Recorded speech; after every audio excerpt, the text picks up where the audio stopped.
এক বিছাড়া খুব বড় গুনাহগার। এটা বনি ইসরাইলের ঘটনা।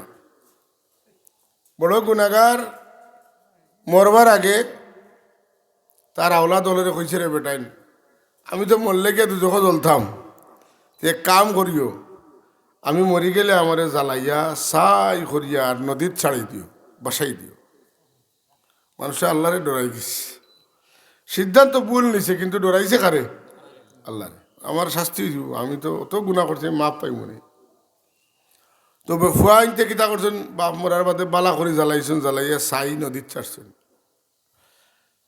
নদীর যে ছাড়ছেন, আল্লাহ নদীরে অর্ডার করবে, নদী যেন আমার বন্দারি সাই যেটুমা আছে সব তুমি এখানে করে দাও, তোমার দায়িত্ব দিলাম।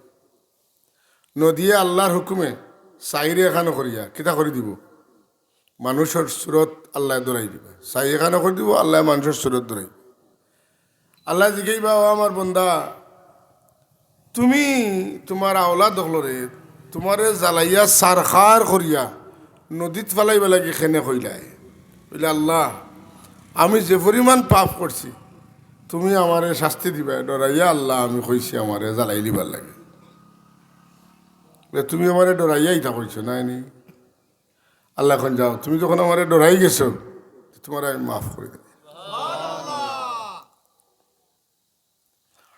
হাজরিনে কেরাম, যে সমস্ত মানুষ বেপরোয়া হয়ে গেছে, হে বেপরোয়া হইয়া নিরাশ হয় না যেন। আল্লাহ এখন লা তাকনাতু লা তাকনাতু লা তাকনাতু মির রাহমাতিল্লাহ, তুমি তাই আমার রহমত তনে নিরাশ হইও না।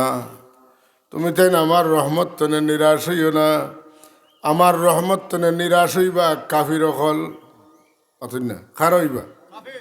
তারা কইবা, কলু ইয়া ওয়াইলানা মান বাসানা মিন মারকাদিনা হাযা হাযা মা ওয়াদার রহমান ওয়া সাদাকাল মুরসালুন। কইবারে আমরা রে মরার বাদে খে জিন্দা করল, মান বাসানা মিন মারকাদিনা, আমরার কবর তো।